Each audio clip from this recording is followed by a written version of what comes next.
नरदैवो देवी सरस्वती व्यासं ततो जयो वीरये।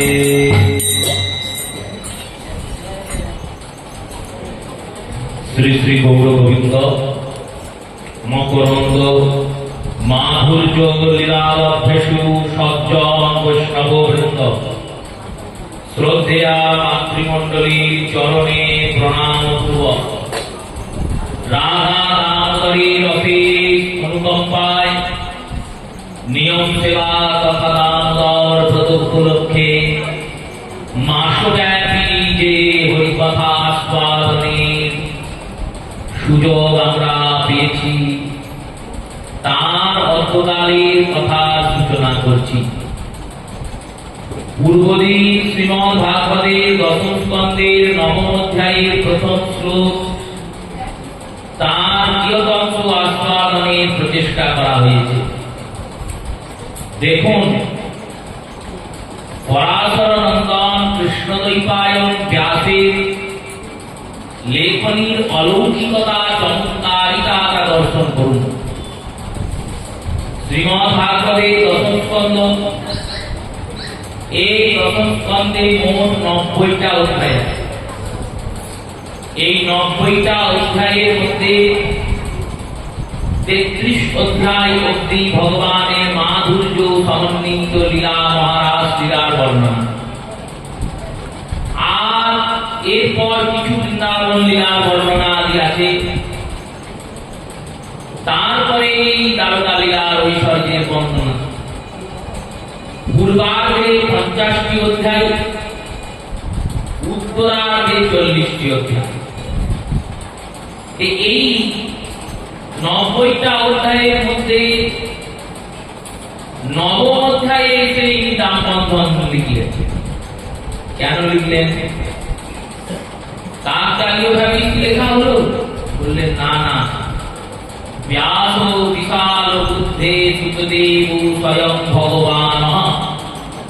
ব্যাস হচ্ছেন বিশাল বুদ্ধির অধিকারী, স্বয়ং ভগবানই জ্ঞান অবতার স্বরূপ ব্যাস রূপে জগতে প্রকট হয়েছেন। গৌতমের ন্যায় শাস্ত্রে একটি বাক্য গৌতম ঋষি বলেছেন জগতের উদ্দেশ্যে বলেছেন ব্যাসোচ্ছিষ্ট জগতম। গোটা জগৎ ব্যাসদেবের উচ্ছিষ্ট। উচ্ছিষ্ট মানে উচ্ছিষ্ট বললেন কেন? বললেন দেখো, জগতে যেখানে জ্ঞান বিজ্ঞান চিন্তন স্মরণ অনুশীলন ধ্যান ধারণা তুমি যেটাই দেখবে, সেই প্রত্যেকটা বস্তুর ব্যাখ্যা আগে কৃষ্ণ দ্বৈপায়ন বেদব্যাস করে রেখেছে। এমন কোন বস্তু, এমন কোন তত্ত্ব, এমন কোন বিষয় নেই যে বিষয়ে ব্যাসদেব বলেন বা লেখেন। সব বিষয়ে ব্যাসদেবের আগে থেকে বলা আছে। তাই ব্যাস বিশাল বুদ্ধে গীতার ধ্যান এই কথাই বলেছেন, স্বয়ং ব্যাসদেব লিখেছেন গীতার ধ্যান। নমস্তুতে ব্যাস বিশাল বুদ্ধে উল্লার বিদ্যপত্র নেত্রয় যেন দয়া ভারত তৈলপূর্ণম প্রজ্বলিত জ্ঞানময় প্রদীপ। জ্ঞানময় প্রদীপ রূপী গীতা, আর সেই জ্ঞানময় প্রদীপ রূপী গীতাটি জ্ঞান জ্যোতি জ্বালিয়েছেন কে? ব্যাস বিশাল বুদ্ধে। বিশাল বুদ্ধিমান ব্যক্তি, তার নাম কি না? ব্যাস। ব্যাস শব্দের অর্থ বিন্যাস্তে অত ব্যাস। যিনি বিন্যাস করতে পারেন তিনি ব্যাস, যিনি বিস্তার করতে পারেন তিনি ব্যাস। পদকর্তা এই বিস্তার অনুভব নিয়ে মহাপ্রভু সন্তানকে লিখছেন, লিখলে ব্যাস বিস্তারে নাহি পরাৎপর ভাব বিভরে শিব সনগাত ব্যাস বিস্তার। ব্যাসদেব এই মহাপ্রভু ভাবকে বিস্তার করেছেন। সেই ব্যাসদেব শ্রীমদ্ ভাগবতের এই নবম অধ্যায়ে দামবন্ধন লিখলেন কেন? না, নবম অধ্যায় আত্মনিবেদন নিবেদনের প্রতীক। 9 পূর্ণ সংখ্যা পূর্বদিন আমরা শুনেছি। এই 9 পূর্ণ সংখ্যা আর নবধা ভক্তির মধ্যে নবম ভক্তি হচ্ছে আত্মনিবেদন।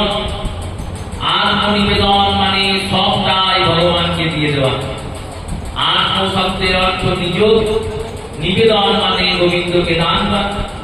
তা নিজের সব যখন কেউ গোবিন্দকে দিয়ে দেয় তখন ভগবান তার প্রেমে বন্ধিত হয়ে যান। তাই দামবন্ধন লীলা নবম অধ্যায়ে রচনা। আগেও বলতে পারতেন, পরেও বলতে পারতেন। শ্রী সুখদেব এই লীলার বর্ণনা শুরু করেছেন। পূর্বদিন আমরা প্রথম শ্লোকটি আস্বাদন করেছি। এগোরা গৃহদা শিশু যশোদানন্দ গেহি কর্মান্তরা নিমিত্তাসু নির্মমন্থ স্বয়ং দধি।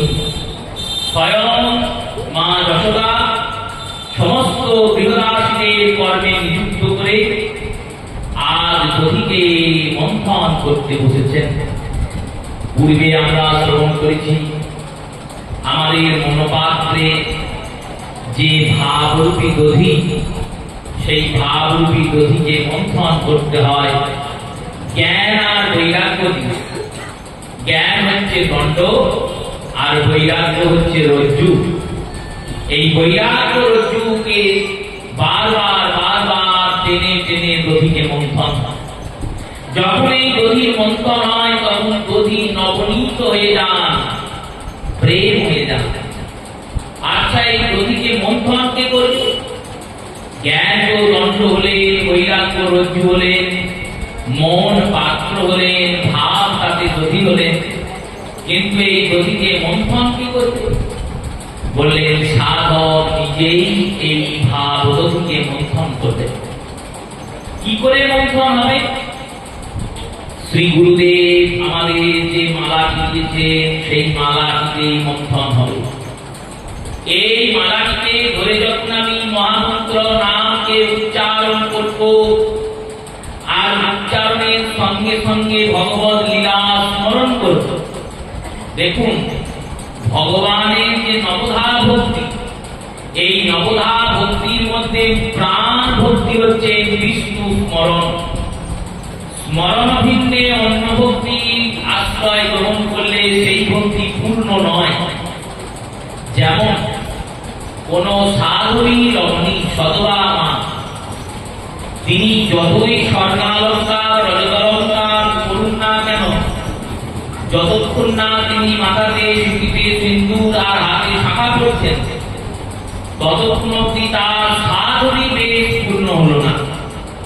কিন্তু কোন দিন দরিদ্রা, তার হয়তো স্বর্ণ রজত করার পয়সা নাই, সোনা করার ক্ষমতা নাই, রূপ করার ক্ষমতা নাই, তিনি যদি মাথাতে একটু সিঁদুর আর হাতে শাখা করেন তো তাতে স্বর্ণালঙ্কার না পড়লেও তার সমস্ত শৃঙ্গার পূর্ণ হয়েছে, এটাই মানা হবে। কেন? বললেন এটাই তার মূল শৃঙ্গার।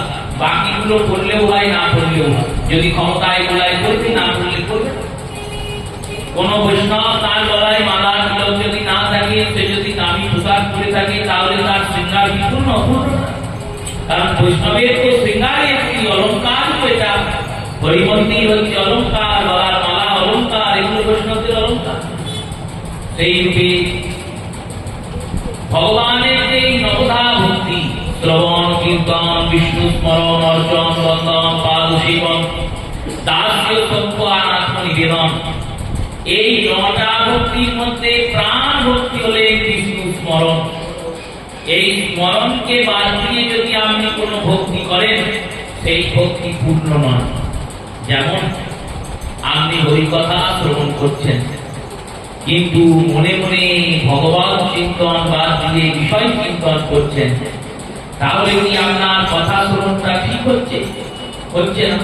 কারণ কথাটা আপনার দেহ শুনছে, মনটা কিন্তু বিষয় চিন্তা করছে। ভগবানের নাম কীর্তন করছে, অথচ মনটা বিষয় চিন্তা করছে, সেখানে ভগবত ভক্তি পূর্ণ হচ্ছে না। তেমনি আপনি ভগবানের অর্চনা সেবা করছেন, ভগবানকে পূজা করছেন, এই অর্চনার সময়ও যদি ভগবানের স্মরণ না থাকে তাহলে অর্চনা সেবাটাও পূর্ণ বলে ধরা হবে না। ভগবানকে স্তুতি করছেন অথচ মনে ভগবানের চিন্তাই নেই, তখন ভগবানের এই সেবাকে পূর্ণ ধরা হবে না। প্রত্যেক ভক্তির সঙ্গে স্মরণকে যুক্ত রাখতে হবে, তবেই ভজনটা পূর্ণ। কিন্তু স্মরণ করছেন তখন কোন অঙ্গের প্রয়োজন নাই, কারণ স্মরণটাই মূল ভজন। এবার আচার্যরা বললেন মূল ভজন ঠিকই, কিন্তু কলিযুগ নাম প্রধান, তাই স্মরণ করতে বসলে নামকে আশ্রয় করে স্মরণ কর। এই নাম আশ্রয় করে যখন আমরা স্মরণ করছি ভগবানের, এই স্মরণ লীলাটাই হচ্ছে গতি মন্থন। এই স্মরণেই তোমার ভাবরূপী দুগ্ধ, ভক্তিরূপী দুগ্ধ ভাবরূপী দধিতে পরিণত হবে। আর স্মরণ করতে করতেই ভাব ভক্তি প্রেমা ভক্তি রূপী মাখনে পরিণত হবে। আর এই স্মরণ করতে করতেই ভগবানের চিন্তা করতে করতেই একই যশোদা যেমন গোবিন্দকে পাবেন আমরা লীলায় শুনবো, তেমন তোমাকেও গোবিন্দ তোমার কাছে আসবে আর তুমিও গোবিন্দকে পেয়ে যাবে। তাই স্মরণটাই হচ্ছে মন্থন। মন্থন শব্দের মধ্যে মন নিহিত হয়ে আছে, মনকে মন্থন করার নামই দধি মন্থন। এই দধি মন্থন করছেন মা যশোদা। এবার দধি মন্থন কেমন করে করছে? না জানি জানি গীতানি তলালোচরিতানি চ দধি মন্থন নির্মন্থে কাল স্মরন্তি তদনাদায়তম। যখন মা যশোদা দধি মন্থন করতে বসেছেন, আমরা পূর্বদিন শুনেছি কার্তিক মাসে শুক্লপক্ষের প্রতিপদ তিথি অন্নকূটের দিন। সেই দিন নন্দরাজ রোহিণী সুনন্দার বাড়ি গিয়েছে ভাইফোঁটা করবেন বলে। বাড়ি ফাঁকা, মা যশোদার গোপাল আছে, আর কেউ বাড়িতে নাই, আর দাস দাসীরা আছে। এই সময় মা যশোদা ভোরবেলায় উঠেছে। ভোরবেলায় মানে ব্রহ্ম মুহূর্তে, সূর্য ওঠার আগে সময় উঠেছেন। আর উঠে কি করেছেন বললো, উঠেই স্নান করেছেন। শিক্ষা দিচ্ছেন ভাগবত, সংস্কার শেখাচ্ছেন ভাগবত। এরকম সংস্কার বললেন, দেখো মায়ের এটা কর্তব্য। শুধু কি মায়ের বললো, না না পিতাদের বাবাদেরও কর্তব্য, কিন্তু বাবারা করেন না, আলাদা কথা। কারণ বাবাদের মধ্যে নাস্তিকতা বেশি থাকে, মায়েদের মধ্যে আস্তিকতা বেশি থাকে। ন্যায় শাস্ত্রে গৌতম বললেন, বিপ্রাণ রাজন স্ত্রিয় ত্রয়ধা ভগবাত নিষেধব যত্রে স্তোত্র্যাচিত্যং ভগবৎ প্রাপ্তে ন সংশয়। কি সুন্দর শ্লোক দেখুন। বলছে বিপ্র, বিপ্র মানে ব্রাহ্মণ, রাজন মানে রাজা, আর স্ত্রীয় মানে মায়েরা, স্ত্রী জাতি। এই তিনজন ভগবত প্রাপ্তি করতে পারবে না। কেন পারবে না? তিনজনের মধ্যে তিনটে দোষ আছে। কি কি দোষ? রাজার মধ্যে ভোগ আকাঙ্ক্ষা বেশি আছে, রাজা ভোগী। এই ভোগী হওয়ার জন্য রাজা কিছুতেই ভগবান ভজন করতে পারবে না। এখন তো আমাদের আর রাজার দেশ নাই, গণতন্ত্রের দেশ। এখন তো সবাই রাজা। এই সবাই রাজার দেশে সবাই ভোগী। সবাই রাজা যেমন সবাই ভোগী হবে। সবাই ভোগী বলে এই ত্যাগ হয় না। ত্যাগ হয় না বলেই যখন দীক্ষা গ্রহণ করে তখন গুরুদেবকে আগে বলে দেয়, বাবা দীক্ষা আমি নিতে পারি, কিন্তু কোনো নিষেধ করা যাবে না। নিষেধ মানে হলো প্রথমেই খাওয়ার নিষেধ করা যাবে। তাহলে ভোগের আকাঙ্ক্ষা এখানে আছে। জিহ্বার লালসেদি রেতি বিধায় কৃষ্ণদর পরায়ণ কৃষ্ণ নাহি পায়। জিহ্বার লালসা আছে, জিহ্বা তোমাকে বশীভূত করে রেখেছে, তুমি যা চাইবে তাই খেতে পারবে না, জীব যা চাইবে তাই তোমায় খেতে হবে। সেই রূপে জিহ্বার লালসা আছে বলেই ভোগ আছে, ভোগের আকাঙ্ক্ষা আছে। এই ভোগের আকাঙ্ক্ষা থাকার জন্য সে ভগবান পাচ্ছেন, রাজা পেল না ভগবান। বললেন ব্রাহ্মণ পাবে না কেন? ব্রাহ্মণের মধ্যে লোভ আছে। ব্রাহ্মণ ভগবানের ভজনা করছে ভগবানকে পাওয়ার জন্য নয়, তাহলে অর্থ পাওয়ার জন্য। টাকা পেলেই হবে, গোবিন্দের চরণের সেবা সারা জীবন করলো অথচ কৃষ্ণের ভক্তি নাই। চিন্তা করে গোবিন্দের মন্দিরে কটা লোক আসবে আর আমার কিছু পয়সা। এই চিন্তা করতে করতেই ব্রাহ্মণের সারা জীবন পার হয়ে যায়।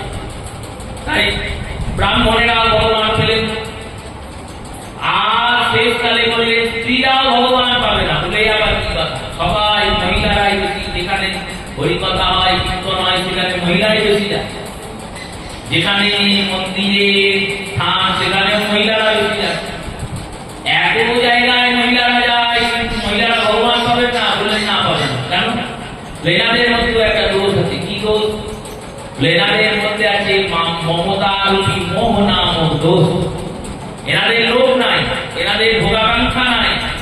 মায়েরা চাইলেই ত্যাগ করতে পারে, মায়েরা চাইলেই লোভ ছেড়ে দিতে পারে, কিন্তু মোহ ছাড়তে পারবে না।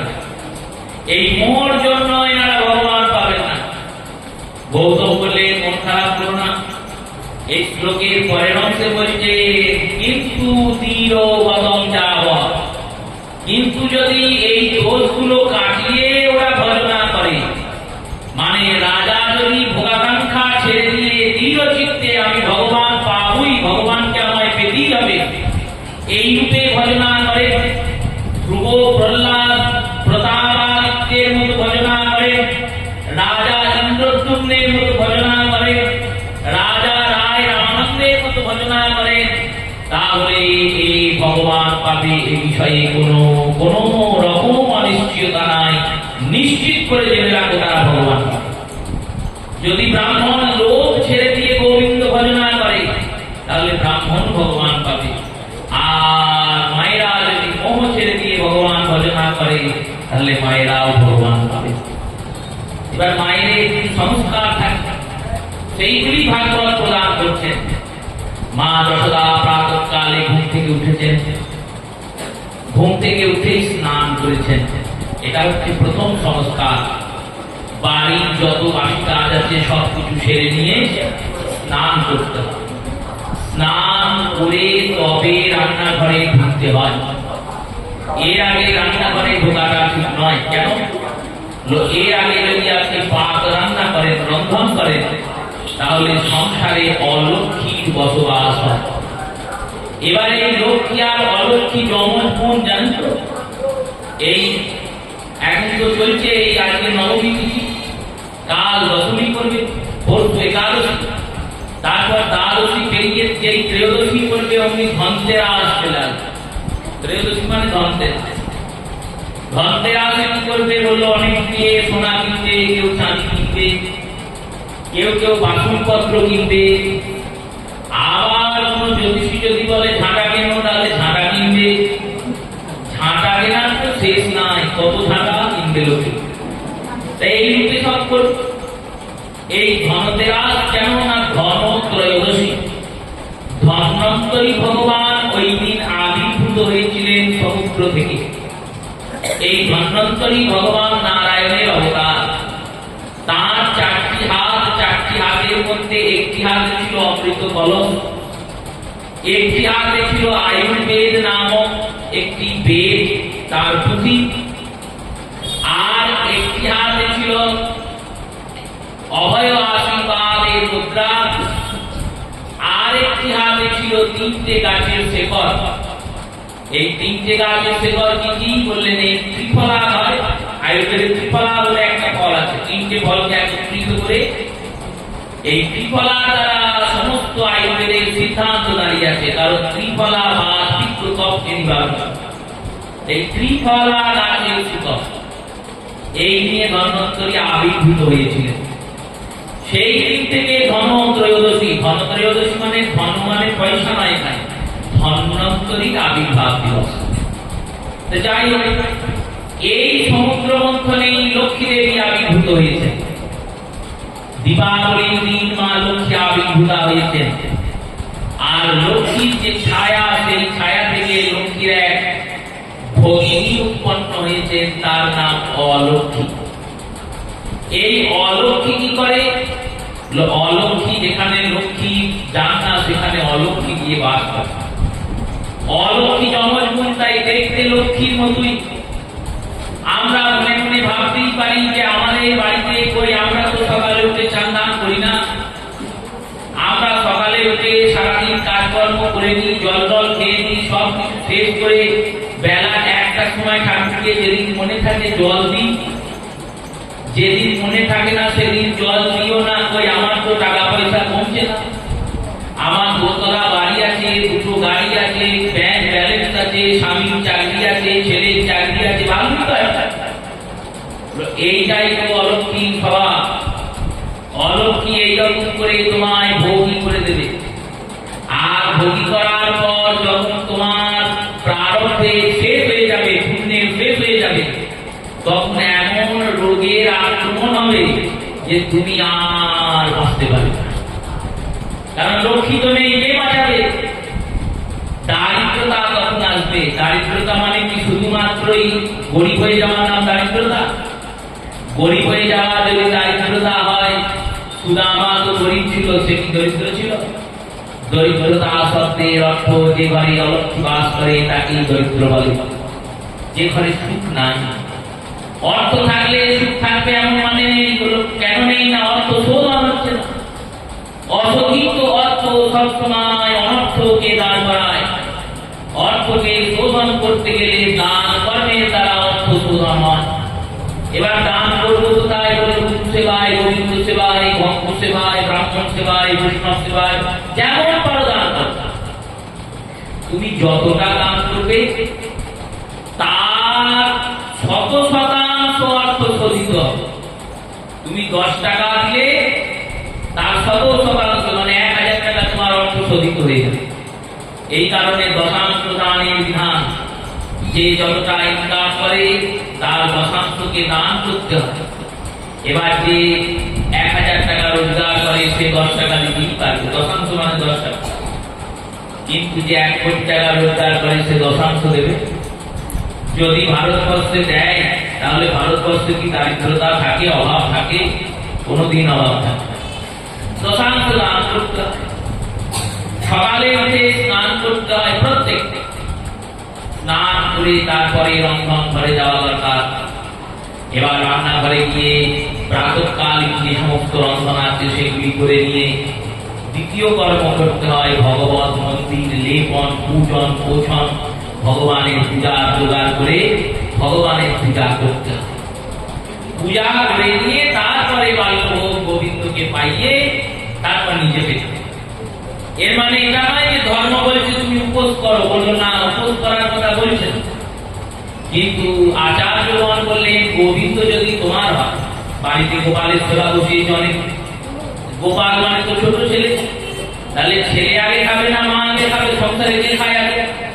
ছেলে আগে খায় না মা আগে খায়? ছেলেই আগে খায়।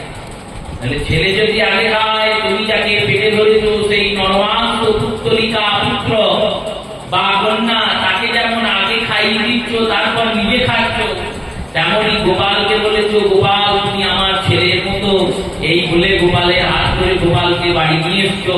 আর গোপালকে দুপুর 12টায় খাওয়াচ্ছ আর নিজে 10টায় খেয়ে দিচ্ছ। গোপাল রাগ করবে না? গোপালের তো রাগ হবে, অভিমান হবে। এমনিতেই ছোট ছেলেদের রাগ অভিমান। এই কারণে ভক্ত সবসময় চিন্তা করে ভগবানকে আগে সেবা দেবো, তারপর প্রসাদ আমি পাবো। এটাই নিয়ম। মা যশোদা স্নান করেছেন। স্নান করে কি করেছেন না, ক্ষৌমবাসম পৃথুকটি তটে বিভ্রান্তি শুনে দ্রন্দ্বা পুত্র স্নেহ কুচযুগম জাতোগম পঞ্চয়ো শুভম রাজ্য সুকর্ষো শ্রমভুজলায় কঙ্কণ কুণ্ডলন চ প্রিয়ং বক্তা করবিগলকম অনির্মন্থত।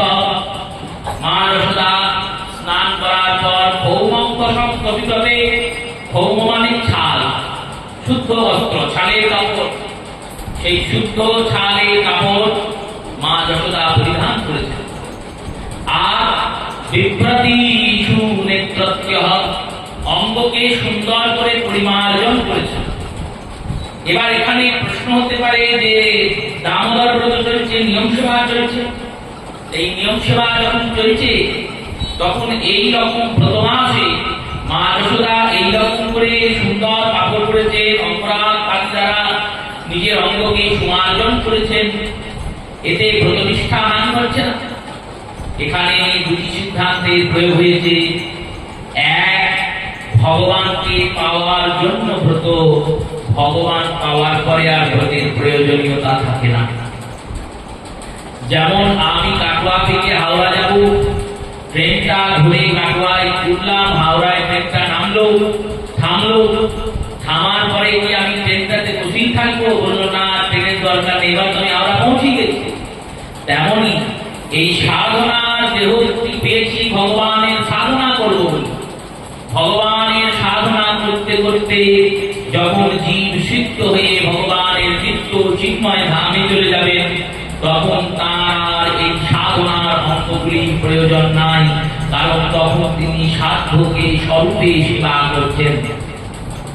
দৃষ্টান্ত দিয়ে উপলব্ধি করুন, মহাপ্রভু তার যে ভোগাদি নিবেদন হয়, সেখানে একাদশীতেও তো মহাপ্রভুকে অন্নভোগ নিবেদন করা হয়। এবার মহাপ্রভু যখন অন্নভোগ গ্রহণ করে, তখন মহাপ্রভু কি একা ভোগ গ্রহণ করে না সপার্ষদ ভোগ গ্রহণ করে? সপার্ষদ ভোগ গ্রহণ করে। তাহলে সপার্ষদ ভোগ গ্রহণ করে, সেখানে ঠাকুর হরিদাস নিশ্চয়ই থাকেন, সেখানে জগাই বাড়াই থাকে, সেখানে নিতাই চাঁদ, অদ্বৈত, গদাধর, শিবাস সবাই থাকে, তারাও অন্নভোগ গ্রহণ করে। তা কি করে হয়? বলে কেন হয় না? তারা নিত্য সিদ্ধ, নিত্য পরিকর, নিত্য কিঙ্কর, ভগবত বিভূতি। ভগবান সেখানে নিত্য যেমন সেবন করেন, তার পার্ষদ বৃন্দ সেইভাবেই সেবন করেন। কারণ তারা তো আর ভগবানকে পাবেন না, ভগবানকে পেয়ে গেছেন, ভগবানের নিত্য সিদ্ধ। এই কারণেই দাস ঠাকুর লিখলেন, শ্রী গৌরাঙ্গের সঙ্গীগণে নিত্য সিদ্ধ পরিমাণে তার হয় ব্রজ ভূমে বাস। এই নিত্য সিদ্ধতাটা সেই রকম, সেই রূপে ভগবানকে পাওয়ার জন্য ব্রত, ভগবানকে পাওয়ার পরে আর ব্রত থাকে না। মা যশোদা সেই কারণে নিজের অঙ্গে অঙ্গরাগ লেপন করেছেন, কারণ ভগবানকে খুশি করাটাই তখন ব্রত।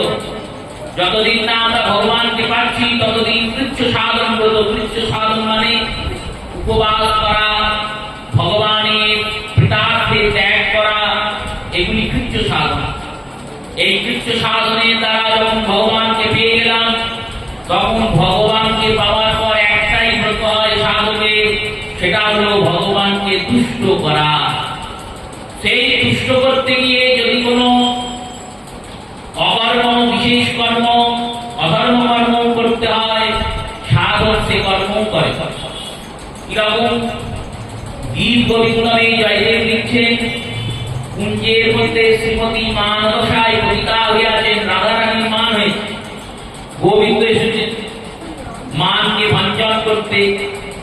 ইনি নিত্য কিশোর, ইনি নিত্য কিশোরী, ললিতা, বিশাখা, চম্পা, চম্পকলতিকা, কুঙ্কুবিদ্যা, ইন্দুরেখা আদি সখীরা, এনারা ভগবানের সেবা পরায়ণা দাসী, শ্রীমতীর সেবা পরায়ণা দাসী। কিন্তু রাধারানী যখন বলছেন সখীদের ওকে হাত ধরে কুঞ্জ থেকে বার করে দেন, তখন সখীরা কিন্তু রাধারানীর আজ্ঞা শুনেই গোবিন্দকে কুঞ্জ থেকে বার করে দিচ্ছে। এই রকম কর্ম করে উনি সখীদের পাপ লাগবে? বললো না, লাগবে না। কেন না, প্রিয়াজির যেটা ইচ্ছা, সেই ইচ্ছা অনুযায়ী কর্ম করছেন। তাদের একটাই ধর্ম, একটাই কর্ম, কি করে যুগল কিশোর আনন্দে থাকে। এই যুগল কিশোরের আনন্দ দান করাটাই তখন কর্ম। তাই ভগবত প্রাপ্তির পর সাধকের একটাই কর্ম, ভগবানকে আনন্দে রাখা। মা যশোদা চিন্তা করছেন, আমার গোপাল গোপালের কাছে যাবো, তাই সেজে গুজে যেতে হয়। মা যশোদা সেজেছেন, অঙ্গরাগ আদি লেপন করেছেন, সুন্দর করে বসন করেছেন। বসন করার পর কি করেছেন না, রসোকারযস্য সমভুজৌ কুণ্ডলৌশ্চয়, কানে কুণ্ডল করেছেন, হাতে কঙ্কণ করেছেন, মাথাতে কেশকে বন্ধন করেছেন। আর কেশকে বন্ধন করে তাতে মালতীর মালা, মালতী ফুল দিয়ে সেই বেণীকে সুন্দর করে সাজিয়েছেন। এরকম কেন করেছেন? এরকম করেছেন যশোদা জানেন যে যিনি আমার সন্তান হয়ে এসেছেন, তিনি সন্তান হয়ে এসেছেন ঠিকই, কিন্তু তিনি কারুর সন্তান নন, তিনি স্বয়ং পরমাত্মা। পরমাত্মার সেবা করা জীবাত্মার ধর্ম। তাই জীবাত্মা যখন সেবা করতে যাবে তখন জীবাত্মাকে সেজে গুজে যেতে হয়। গোবিন্দের সেবা করতে গেলে সেজে গুজে সেবা করতে হয়। এই কথা এক মুহূর্তে ভুলেছে শিষ্যকে। এবার শিষ্য ছিল আমার মতো মহামূর্খ। সে করেছে কি, সে সঙ্গে সঙ্গে চলে গিয়েছে বাজারে, দোকান থেকে কি একটা দামি রং চঙে পাঞ্জাবি কিনেছে, আর একটা রং চঙে বড়দের ধুতি কিনেছে। ধুতি পরেছে, পাঞ্জাবি পরেছে, একটা পাগড়ি বেঁধেছে মাথায়। সোনার দোকানে গিয়েছে, 5টা 5টা 10টা আঙুলে 10টা আংটি করেছে, চোখে কাজল পরেছে, গলায় সোনার হার ঝুলিয়েছে। আর এইসব করে পরের দিন গুরুদেবের সামনে এসে উপস্থিত হয়েছে। গুরুদেব বলছে, কি ব্যাপার, ও বিয়ে বাড়ি যাবে নাকি, এত সেজে এসছে? বললেন, না না, আমি যে বললেন গোবিন্দের সেবা করতে গেলে সেজে যেতে হয়। বলে, হ্যাঁ যেতে হয় ঠিকই, কিন্তু সাজটা গোবিন্দের প্রিয় হতে হবে। সেজে যেতে হয় মানে এইরকম সাজ নয়, গোবিন্দ দেখে যেন আনন্দ পান সেই রকম সাজ। সেই রকম সাজ কিরকম, কোথায় পাওয়া যায়? কোন দোকানে পাওয়া যাবে? ওই সাজগুলো গুরুদেব দেন। কিরকম সাজ না, গলাতে সোনার হার পরে গেলে গোবিন্দ ফিরেও তাকাবেন, কারণ স্বর্ণপ্রদানকারী দেবী লক্ষ্মী ভগবানের চরণ সেবা করেন। কিন্তু গলাতে যদি তুমি দুটো তুলসীর মালা পরে যাও, গোবিন্দ তোমার দিকে তাকাবে। তাকিয়ে বললেন, দেখো, যেমন তুলসী ছাড়া ভোগ যদি তুমি যতই দাও, সেই ভোগ গোবিন্দ ফিরে তাকান না।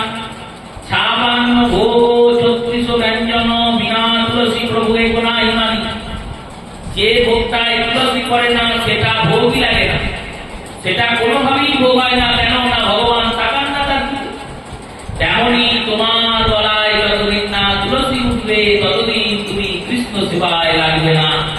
যখন তুলসী ধারণ করেছ তখন তুমি কৃষ্ণের হয়েছ, কৃষ্ণ তোমার হয়েছে, তখন ভগবান দেখবেন, হাসবেন, আনন্দ পাবেন।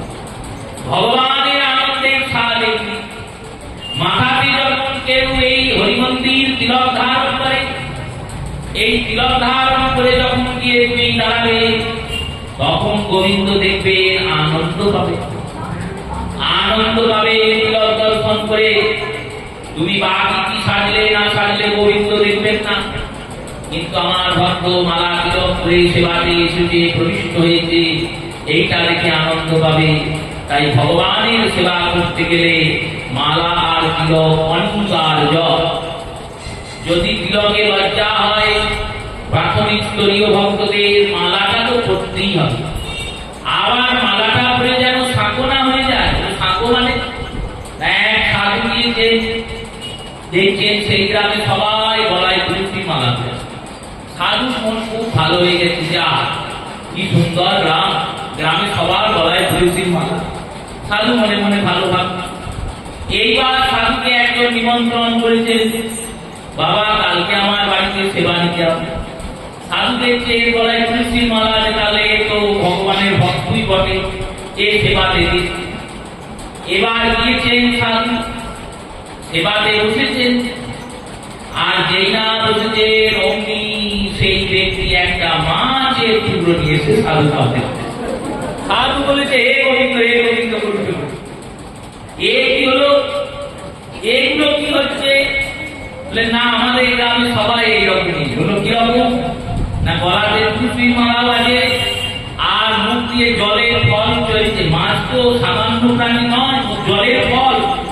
ওই জলে জন্মায় তো ফলের মতো, যেমন আম গাছে জন্মায় গাছ ফল, তেমন ও জলে জন্মায় জল ফল। তাই জল ফল খেলে আমার দোষ আছে না? ওতে আমরা পেঁয়াজ রসুন দিই না, ওই ছাড়া রান্না করে খাই, তাহলে তার দোষই নেই।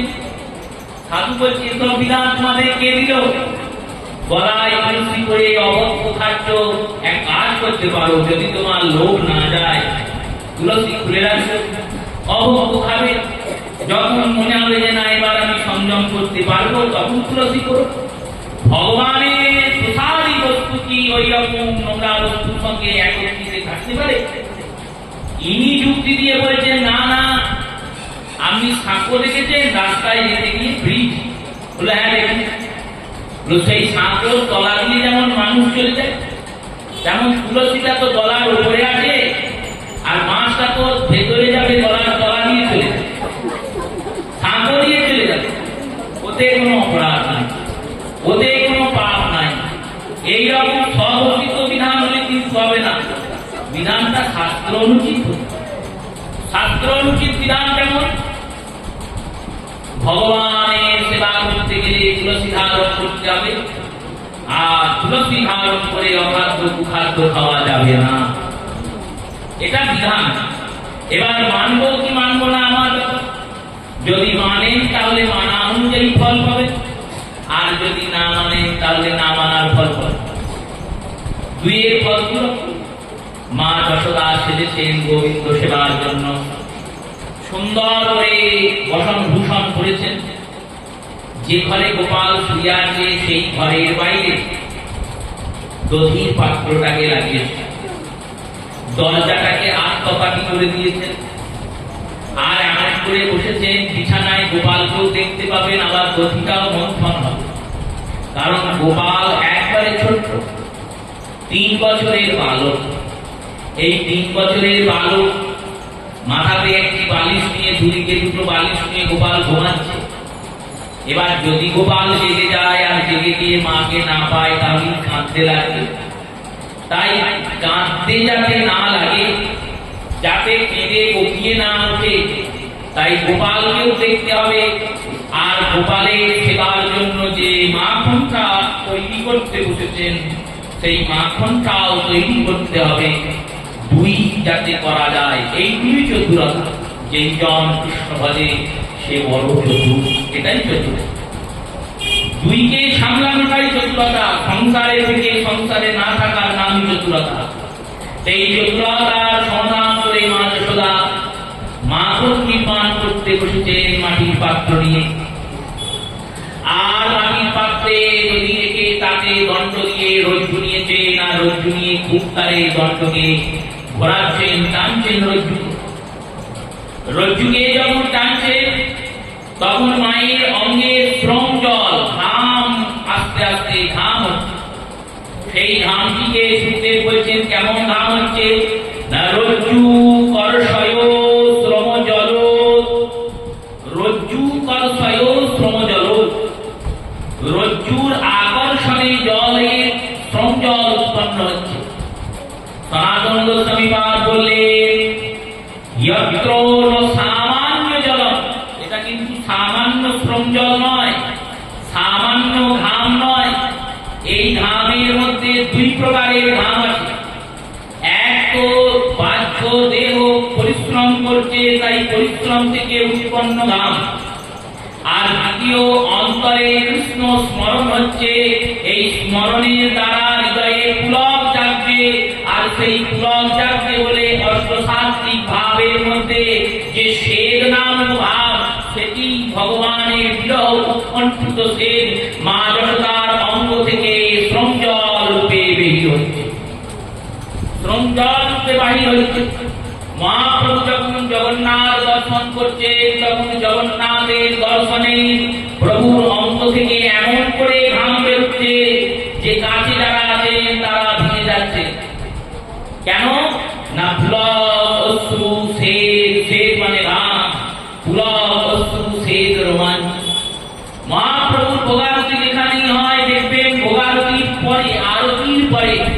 যে 4-5টা লাইন আছে, পংক্তি আছে, সেখানে একটা পংক্তি আছে প্রভুর অঙ্গ থেকে শ্বেত নির্গত হচ্ছে, ঘাম নির্গত হচ্ছে, মন্দ মন্দ শ্বেত বলে গৌরাঙ্গের গায়, নরহরি গদাধর চামর ঢোলায়।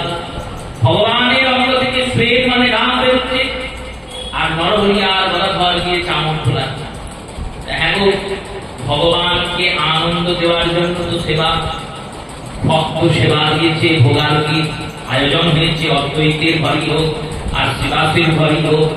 শ্রীবাস অদ্বৈত তারা যখন প্রভুকে বসিয়ে প্রসাদ পাইয়েছে, ভোগ পাইয়েছে, এত ভেবে ভেবে যখন প্রভুর জন্য রান্না করেছে, আচার্য প্রভু রান্না করছেন, আচার্য প্রভু সীতা ঠাকুরানীকে বলছেন, শোনো, মহাপ্রভুর জন্য যেন থোড়ের ঘন্ট, থোড় ভাজা আর মোচার ঘন্ট অবশ্যই করবে। কেন না, এই দুটো জিনিস প্রভু খুব ভালোবাসে।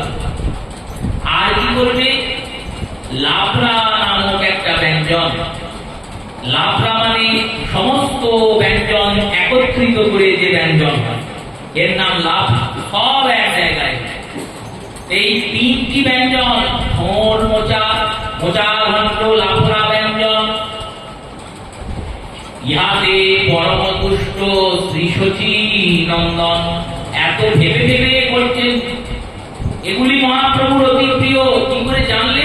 বললে কারাকারি করেছিল প্রভু। বাজারে শ্রীধর পণ্ডিতের সঙ্গে থোড়া মোচা নিয়ে কারাকারি করেছিল। শ্রীধর থোড় দেবে না, আর মহাপ্রভু নেবেন, কারণ প্রভুর এগুলো খুব ভালো লাগে, প্রভু এগুলি ভালোবাসেন। এই এত ভেবে ভেবে যারা রন্ধনাদি করেছেন, প্রভুর যেগুলি প্রিয় দ্রব্য সেইগুলি দিয়ে মহাপ্রভুকে সুন্দর করে সেবা দিচ্ছেন। সেই ভক্তরা কি প্রভুর যাতে গরমে কষ্ট না হয় তার জন্য পাখার ব্যবস্থা করেন? অবশ্যই করেছেন। তাহলে প্রভুর অঙ্গে ঘাম হচ্ছে কেন? মহাপ্রভু ভোজনের পরে ঘাম হচ্ছে, ভোজনের আগে নেই, কিন্তু ভোজনের পরে, ভোজনের পরে ঘাম হচ্ছে কেন? মহাপ্রভু চিন্তা করছে, আমার ভক্তরা আমার জন্য কত কষ্ট করে করে এই সব আয়োজন করেছে। এই চিন্তা করে ভক্তবৎসল শ্রী গৌরাঙ্গ তার হৃদয়টা আনন্দ পুলকে ভরে গেছে। আর আনন্দ পুলকে ভরে গেছে বলে সেই পুলকগুলি, সেই আনন্দটাই শ্বেত রূপে, ধর্মরূপে অঙ্গ থেকে নিষ্কাশিত হচ্ছে।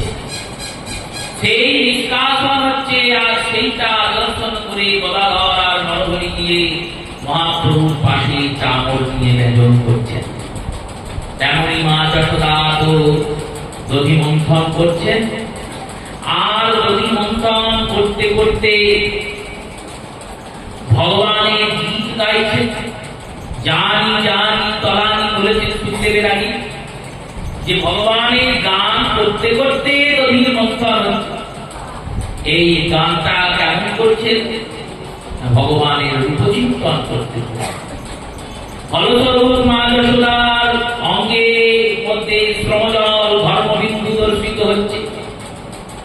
আর মায়ের যে কেশ ও খোপাটি আছে সেটা বারবার মাথা নড়ার জন্য খুলে গেছে। খুলে যখন গেছে তখন মায়ের কেশ খোপার মধ্যে যে মালতী পুষ্পগুলো ছিল, সেই পুষ্পগুলো মাথা থেকে ধরে ধরে পায়ে পড়ে যায়। বিশ্বনাথ চক্রবর্তী পাদ ওই ফুলগুলিকে গিয়ে বললেন, হ্যাঁ গো, তোমরা এরকম করে মাথা থেকে ঝরে পড়ছো কেন? ফুলগুলি বললেন, যখন আমরা সকালে ঢুকেছিলাম আর মা যশোদা আমাদের যে গাছ থেকে তুলেছিলেন, তুলে আমাদের যে নিজের মাথায় বসিয়েছিলেন, তখন আমরা ভেবেছিলাম আমাদের কত না ভাগ্য, আজকে আমরা গোবিন্দের দর্শন অবশ্যই পাব। কি করে পাব না, গোবিন্দ ভক্ত আমাকে সেবাতে অঙ্গীকার করেছেন। কৃষ্ণ ভক্তের সেবায় লেগেছি মানে কৃষ্ণ দর্শন অবশ্যই পাব। মা যশোদা আমাদের অঙ্গীকার করেছে, তিনি গুরু স্বরূপ, বাৎসল্য রসের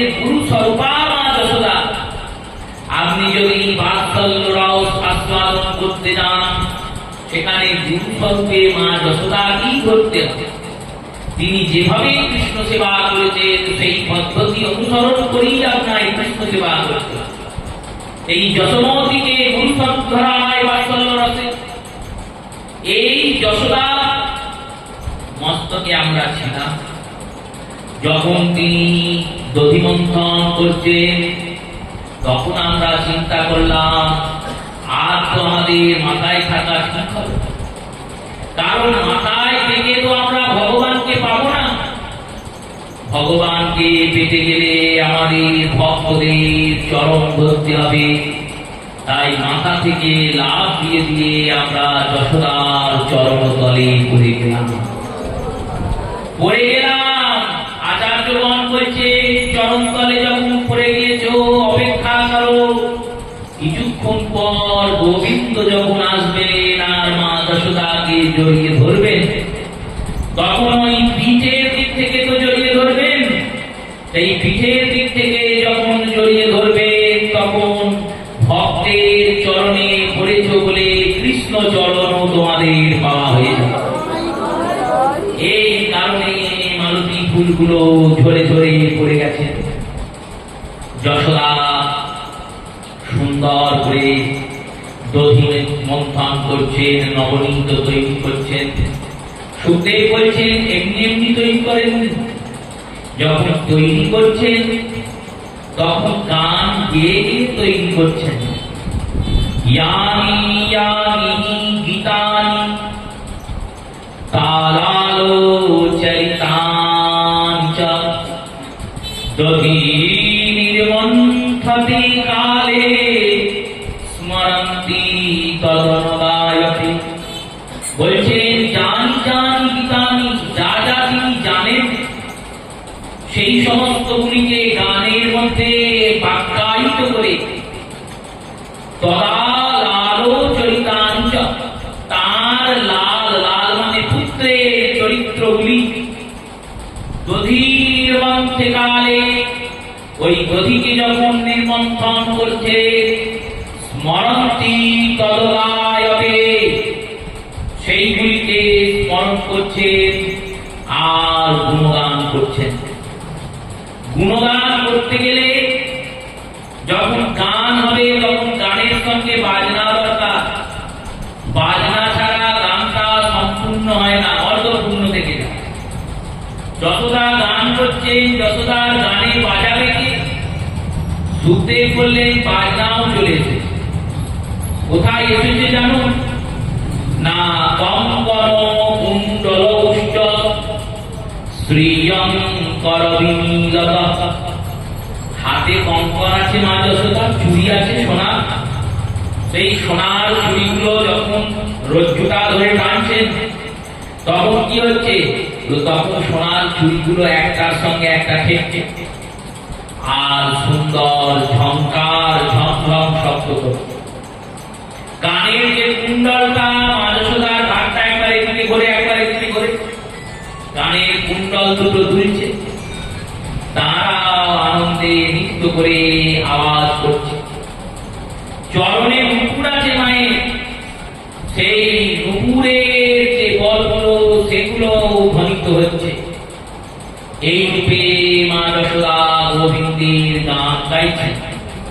কি গাইছেন?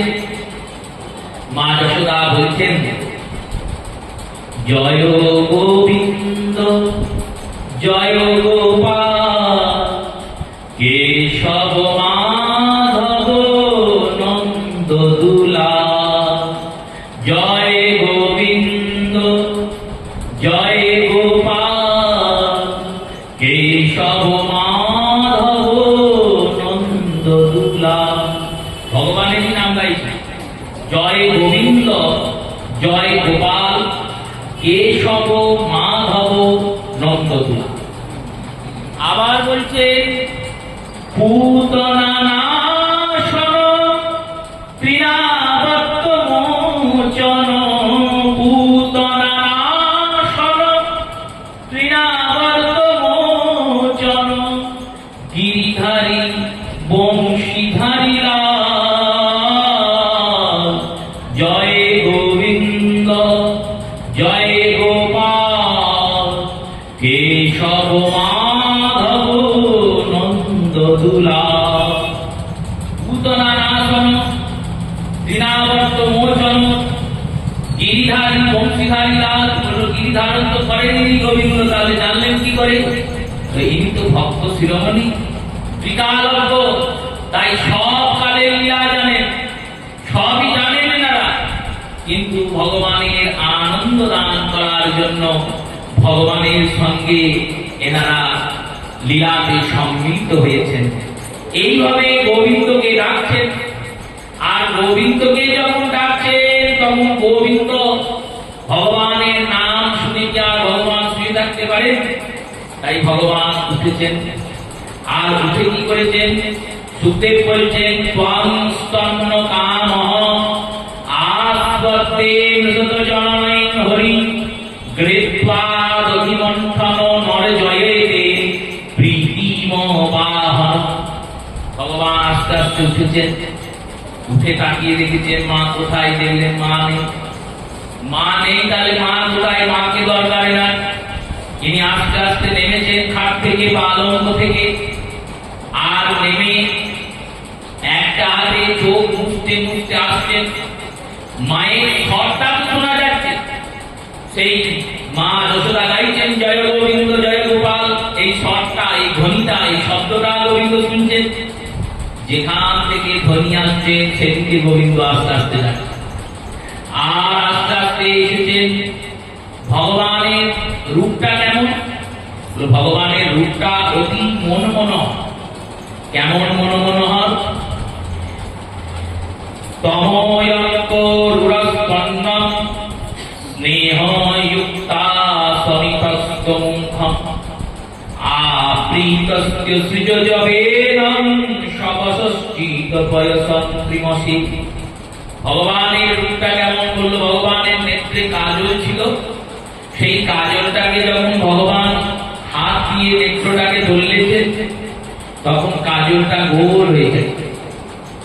আর ভগবানের যে কেশব চূড়াটি ছিল সেটা রাত্রে ঘুমিয়েছেন, তো কেশ চূড়াটা খুলে গেছে। এবার গোটা মাথাতেই তো ভগবানের কুঞ্চিত কেশ, আর সেই কুঞ্চিত কেশের মধ্যে একটা কেশ গোবিন্দের ললাটের মাঝখানে সাপের মতো দুলছে। আর শ্রী ভগবানের অঙ্গে কোনো বস্ত্রও নাই, ছোট্ট গোপাল। আর কোমরে বিছে পুরাণ আছে, বিছেতে একটা ঘন্টা বাঁধা আছে, ক্ষুদ্র ঘন্টি বলে, সেই ঘন্টাটা টং টং করে দুলছে। আর পাটাকে একবার সোজা ফেলছেন, একবার ব্যাকা করে ফেলছেন। এইভাবে ফেলতে ফেলতে চরণের মল ধ্বনিত হচ্ছে, আর চরণে মল করে হাতে কঙ্কন কিনকিন করে গোপাল আস্তে আস্তে এসেছেন মা যশোদার কাছে। যশোদা যখন কৃষ্ণের জন্য নবনীত নির্মাণ করছে, তখন যশোদার যে পয়োধর স্তন, সেই স্তন থেকে আপনা আপনি দুগ্ধ স্খলন হচ্ছে। এইটাই ভগবতীয় প্রেম। আমরা হয়তো চিন্তা করতে পারি যে কই মা যশোদা যেমন তার গোপালকে ভালোবাসে, আমরাও তো আমাদের ছেলে মেয়েগুলোকে এতটাই ভালোবাসি। আমরা যদি সারা জীবন ভালোবাসি তাও যশোদা আর এক কোনা হবে না। এমন কোনো মা দেখাতে পারবেন না যিনি সন্তানের জন্য রান্না করতে যান আর তার স্তন থেকে দুধ আপনার নিষ্কৃত সন্তানের মমতাতে যে আমার গোপাল কেমন আছে চিন্তা হবে, সেই মা যশোদার দুধ আপনার নিষ্কৃত। কেন? কোন কোন রসিকজন বললেন এই দুধটা তো সামান্য দুধ নয়, মা যশোদার হৃদয়ে যে বাৎসল্য রস আছে সেটাই দুধ রূপে স্তন থেকে বেরোচ্ছে। কোন কোন রসিকজন বললেন তারা বেরোচ্ছে কেন জানো? কেন? তারা বলছে আমরা আর কৃষ্ণ সেবায় লাগবো না, আমরা কৃষ্ণ সেবায় লাগতে পারলাম না। কেন পারলাম না? মা আজকে দধিমন্থন করে ননি তৈরি করবেন, তখন কি আর যশোদা এই পয়োধর কৃষ্ণ এই পয়োধরের দুধ পান করবেন? তিনি তো ননি খাবেন। তাই তারা নিজেরাই ভগবানের জন্য উৎসর্গিত হয়ে যায়। কেউ কেউ বলেছেন ভগবানের যে স্পর্শন শক্তি, এই স্পর্শন শক্তির উৎকণ্ঠাতে মা যশোদার পয়োধর থেকে দুগ্ধ স্খলন হয়। দেখুন প্রভাস লীলাতে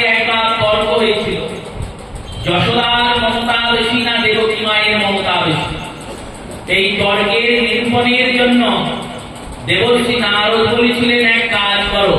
তখন ভগবানের বয়স হচ্ছে 100 বছরের উপর, ভগবানের আয়ু 100 বছর। আর ভগবানের মা যশোদা তার আয়ু তাহলে কত বছর হবে চিন্তা করুন, কম করে 160 বছর, কারণ 60 বছর বয়সে যশোদা কৃষ্ণ পেয়েছে। মা দেবকীর আয়ু কম করে 140 বছর। এইরকম বৃদ্ধা মায়েরা নারদ দিয়ে কলহ সৃষ্টি করিয়েছেন, বলেছেন দেখো গোবিন্দ, কেউ তোমাকে দেবকী নন্দন বলে, কেউ যশোদা নন্দন বলে।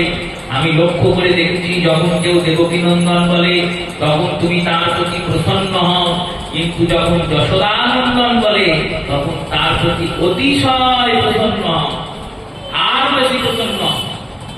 এই দুজনের মধ্যে তুমি কার পুত্র? গোবিন্দ বলেন দুজনারই পুত্র। একজন আমাকে জন্ম দিয়েছেন, একজন পালন করেছেন, দুজনাই দুজনার জায়গায় শ্রেষ্ঠ না, তাও একটা শ্রেষ্ঠত্বের প্রমাণ কথা। দেবকী মাতা মনে মনে ভাবছেন যশোদা যতই পালুক, আমি জন্ম দিয়েছি তাহলে আমি শ্রেষ্ঠ, কারণ আমি ছিলাম বলে কৃষ্ণ জন্মিত। এইরকম মদহংকার আছে দেবকী মায়ের। আর ও তো পালন করেছে মাত্র, ওর মধ্যে আর কি মমতা আছে? ভগবানের এই পরীক্ষার জন্য দেবর্ষি নারদ ভগবানকে মাঝখানে বসালেন। আর ভগবান কৃষ্ণ মাঝখানে বসলে ভগবানের দুই দিকে 10টা করে কাপড় টাঙিয়ে দেওয়া হলো। এদিকে 10টা কাপড়, ওদিকে 10টা কাপড়। একদিকে মা দেবকী বসেছেন, একদিকে মা যশোদা বসেছেন। এইবার ভগবানকে বললেন আপনি একবার দেবকী মাতাকে মা বলে ডাকবেন। দেবকী মাতার পয়ধরের দুগ্ধ যতগুলি কাপড় ভেদ করে যাবে, আর যশোদার পয়ধরের দুগ্ধ যতগুলি কাপড় ভেদ করে যাবে, যার দুগ্ধ 10টা কাপড় ভেদ করে গিয়ে কৃষ্ণের মুখে পড়বে তার মমতা সব থেকে বেশি। এবার দেবকী মাতাকে লিখেছেন ভগবান মা বলে, আর যেই দেখেছেন মা দেবকী পয়ধর থেকে দুগ্ধ স্খলন হয়েছে, সেই দুধ 5খানা কাপড়কে ভেদ করার পর আর পারে নাই।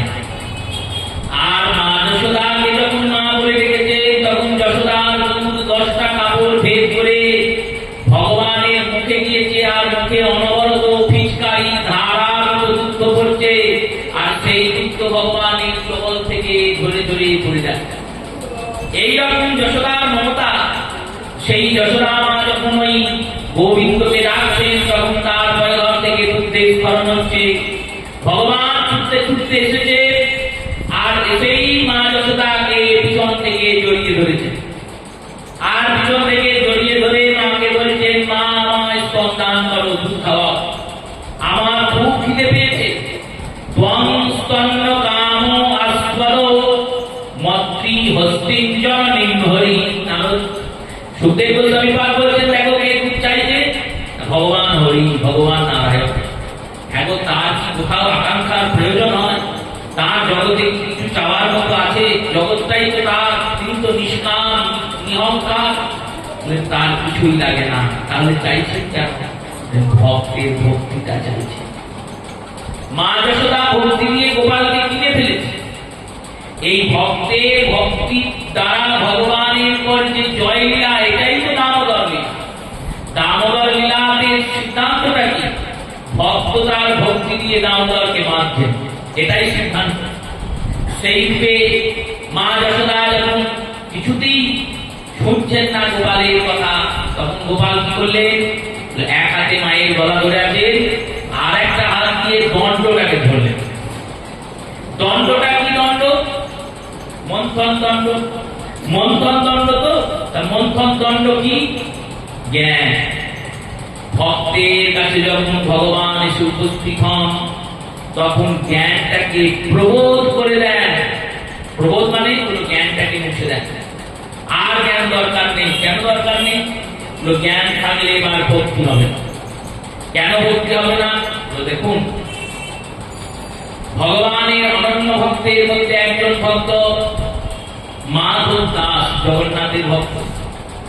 মাধব দাসকে জগন্নাথ দিয়ে বলছেন আমার কাঁঠাল খেতে ইচ্ছা করছে, চল কাঁঠাল পেড়া। এবার মাধব দাস যদি জ্ঞান নিয়ে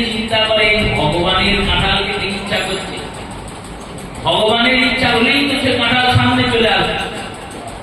তাহলে কি ভগবানের সঙ্গে মাধবের কাঁঠাল পাড়তে যাওয়া হবে? হবে না তো। তাহলে জ্ঞানটা ভগবান অব্দি পৌঁছানো পর্যন্ত প্রয়োজন, ভগবানের অব্দি পৌঁছানোর পর আর জ্ঞানের প্রয়োজন নাই। তাই জ্ঞান রূপী মন্থন দণ্ডটাকে গোবিন্দ আসিয়ে দিলেন। সুখদেব বললেন এক হাতে যশোদাকে ধরেছেন, এক হাতে দধির দণ্ডটা ধরেছেন। গৃহীত্বাং দধি মন্থনা নজয়জ্ঞ প্রতিমাহ। আর দধির মন্থনের সেই দণ্ডটা ধরে গোবিন্দ দাঁড়িয়েছে। মা যশোদা দেখলেন আর কিছু করা যাবে না, রজ্জুটা ছেড়ে দিলেন। জ্ঞানটাকে ভগবান প্রবোধ দেন, আর বৈরাগ্য রূপী রজ্জুকে সাধক ছেড়ে দেয়। কারণ এবার বৈরাগ্য ধরে থাকলে ভগবানের প্রতি বৈরাগ্য চলে আসবে। বৈরাগ্য মানে অনাসক্তি। এবার জগতের প্রতি অনাসক্তি এলে আমার মঙ্গল হবে, কিন্তু ভগবানের প্রতি যদি অনাসক্তি চলে আসে তাহলে তো আর ভগবত প্রেমাস্পদন হবে না। তাই জগতের প্রতি বৈরাগ্য দরকার, ভগবানের প্রতি প্রেম দরকার, আসক্তি হবে। ওখানে আবার মালাটা উল্টো ঘোরাতে। যেমন আপনি মালা ঘোরাতে ঘোরাতে সুমেরুতে পৌঁছালেন, আর সুমেরুতে পৌঁছিয়ে তো সুমেরু লঙ্ঘন হবে না, এবার কি হবে না, এবার মালাটা উল্টো ঘুরবে। তেমনি জগতের ক্ষেত্রে মনটাকে সোজা বৈরাগ্য করতে করতে অনাসক্ত হতে হতে সুমেরুরূপী গোবিন্দে আপনি পৌঁছালেন। এবার গোবিন্দকে যে পেয়ে গেলেন তখন আর বৈরাগ্য থাকলে হবে না, তখন এবার উল্টো চক্রে মালা ঘুরবে। এবার ভগবানের প্রতি আসক্তি হবে, ভগবানকে বেশি করে ভালোবাসতে হবে, তাই উল্টো মালা। বৈরাগ্য গীতা যশোদা ছেড়ে দিলেন, কৃষ্ণকে কোলে তুললেন। কোলে দিলে কৃষ্ণকে স্তনদুগ্ধ পান করাতে শুরু করলেন। সকাল বেলাতে একটা উনুনের উপরে একটি কড়াইয়ে একটা দুধ বসিয়ে শুছিলেন যশোদা। দুধটা আস্তে আস্তে হালকা আছে উঠতে উঠতে ঘনীভূত হয়ে ক্ষীর হয়ে যাবে। সেই ক্ষীরটাকে মিশ্রি দিয়ে মিশিয়ে আমি গোপালকে খাওয়াবো, এই ভেবে ক্ষীর বসিয়ে শুছিলেন দুধ। কৃষ্ণকে দুধ পান করাচ্ছে, ভগবান মনে আনন্দে দুধ পান করছেন। যশোদা নজর করেছে ওই দুধটার দিকে, দেখছেন দুধটা আস্তে আস্তে কড়াইয়ে উঠছে। এবার উঠলে গিয়ে আগুনে পড়বে। অগ্নিতে দুধ করা শুভ নয়, অশুভ। দ্বিতীয়ত দুধটা নষ্ট হয়ে যাবে, ওইভাবে আগুনে পড়তে পড়তে আঁচটাও নিভে যাবে, দুধটাও নষ্ট হয়ে যাবে।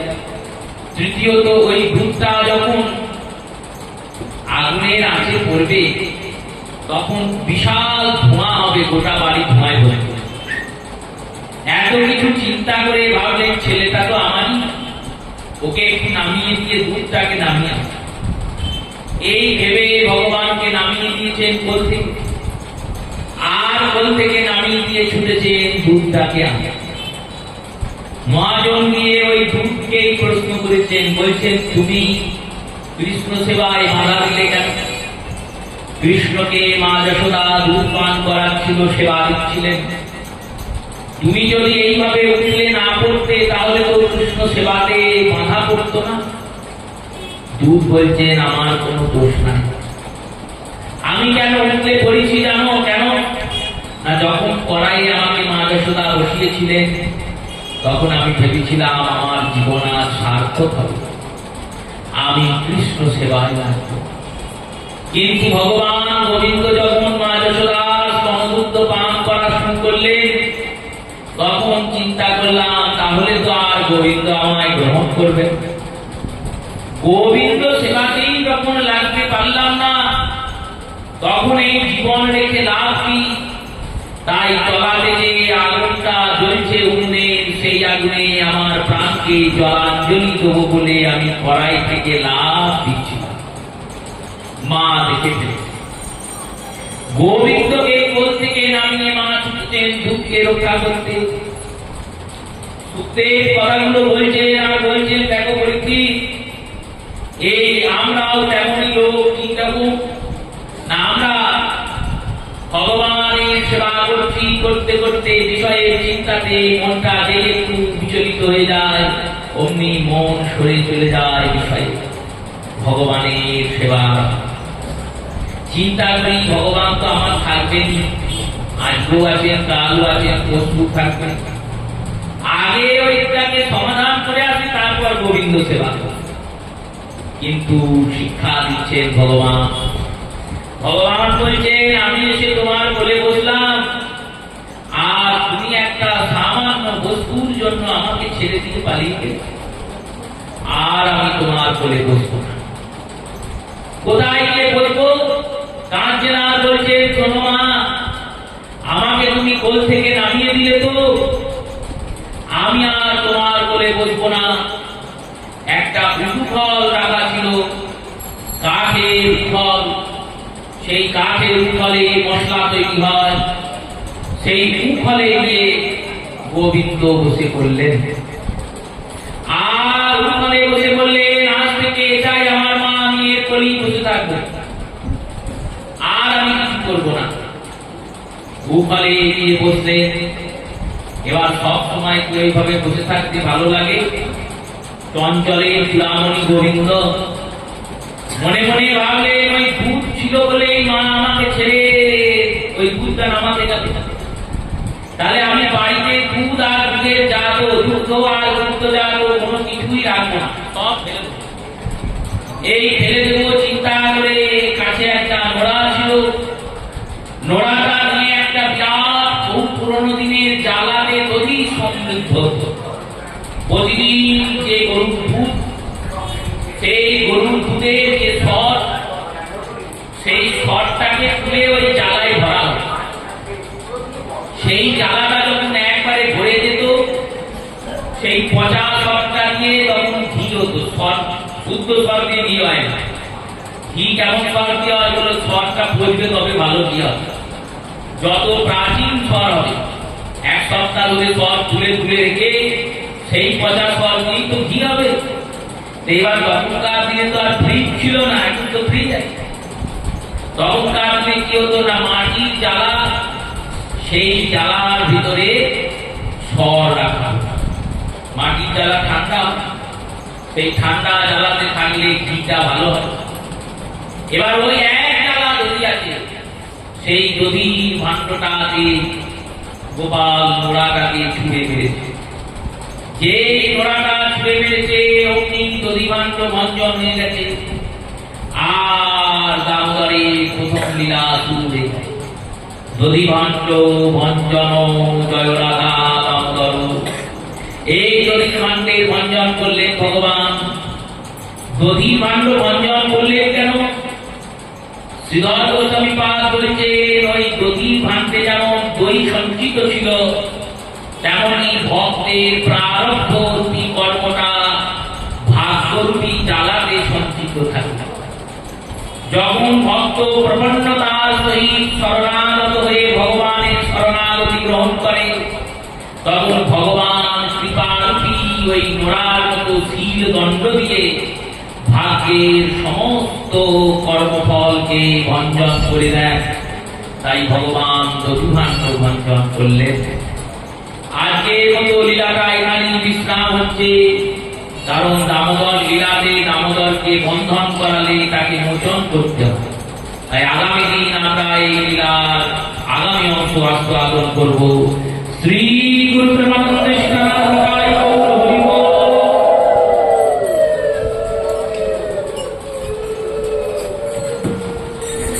নমামি সচ্চিদানন্দ শ্রীকৃষ্ণ স্বরূপ, শ্রী গোকুলে বিরাজিত রসময় ভূপ।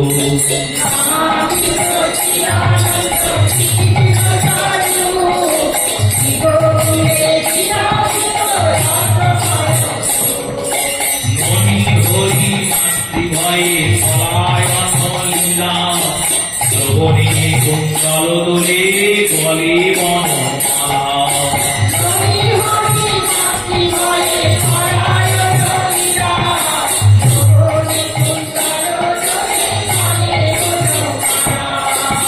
সুখল হতে বাঙ্গ কাম্পয়তি যশোদা হয়ে নন্দিদয়া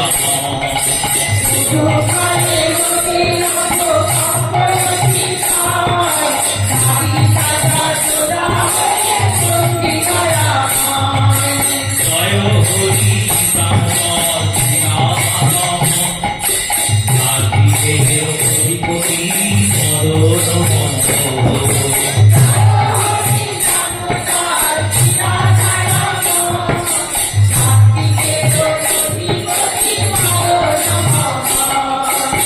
মায়ের শাসন ভয়ে হয়ে গতি ভীত ওই হাতে নাকি মুক্তি সন্তানিতে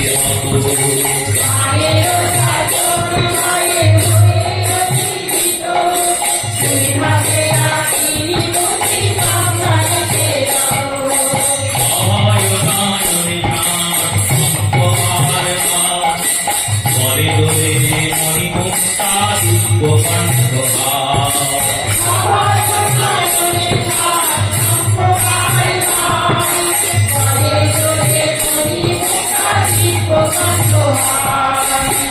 যশোদা মায়ের নামে সুদরয়াবদ্ধ গোকুলে গোলকপতি ভক্তি ভাবে বদ্ধ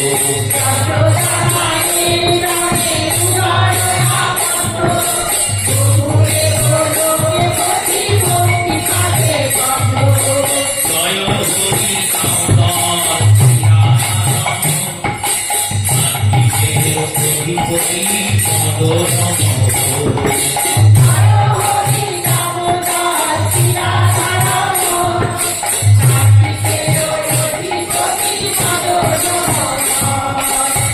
মধুর কাল্লীলা দেবী প্রযোজন আনন্দ সাগরে সবে ঘাটে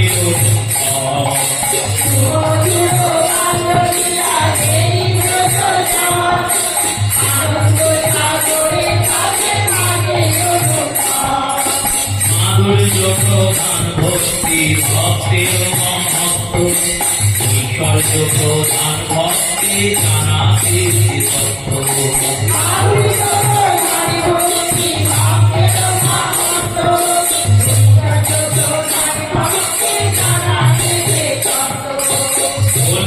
লীলা যত বহুলে চোখার লীলামন হরি হরে করুণাদি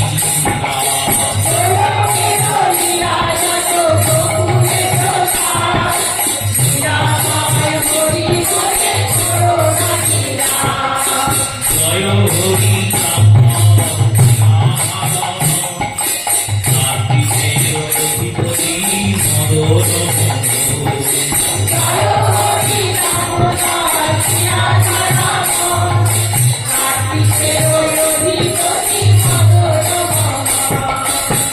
সর্বশক্তিমান সর্বপর কৃষ্ণ ভক্তির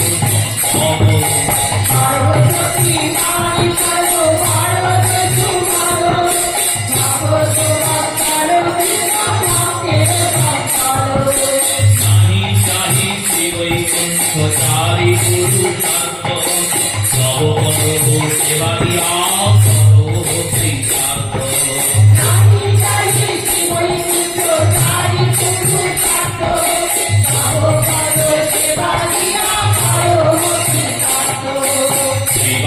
গোপালমূর্তি জাগে মোর হৃদি সরাই কাল সোনামোর তোমার শ্রীপদে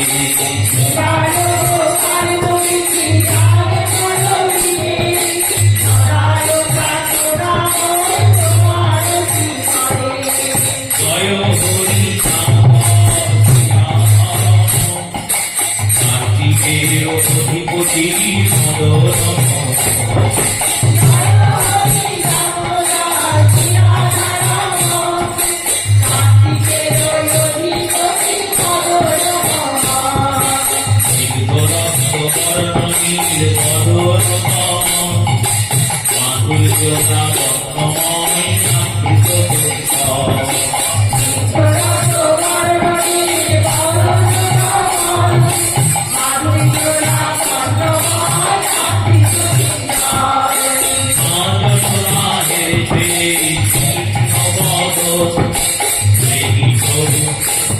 করিয়া ঘরে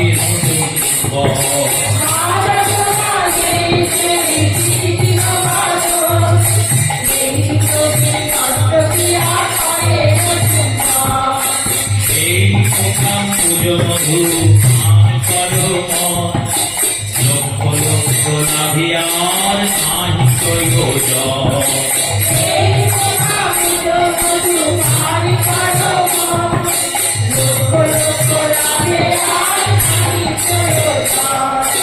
জয় হরি কামল কার্তিকের অধিপতি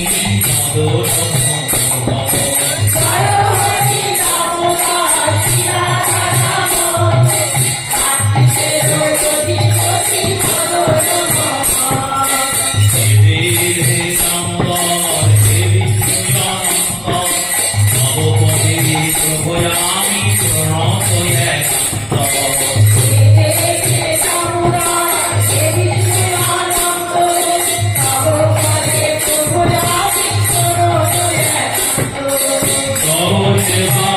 দুঃখ সাগরে নিমগ্ন নিজ রূপে মম প্রতি ভবে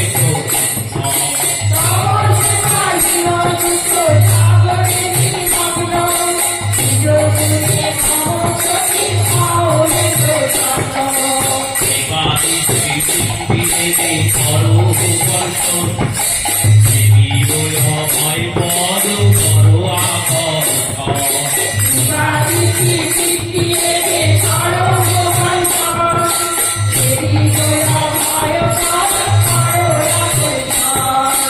জয় হরি কার্তিকের অধিপতি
জয় রাধা দামোদর দয়া করো হে জয় রাধা দামোদর দয়া করো হে কার্তিকের অধিদেব জয় রাধা দামোদর দয়া করো হে কার্তিকের অধিদেব জয়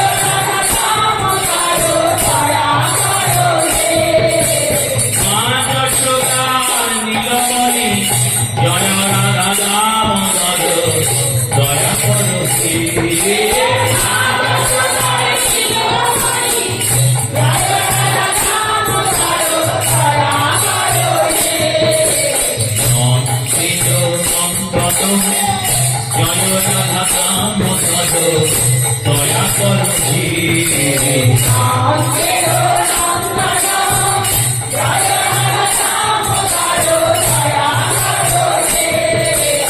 অভিমানন্দ ভঞ্জন জয় রাধা দামোদর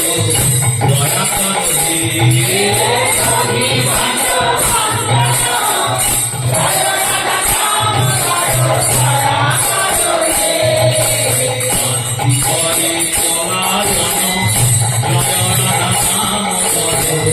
দয়া করো হে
করে সদাই ডাকে রাধে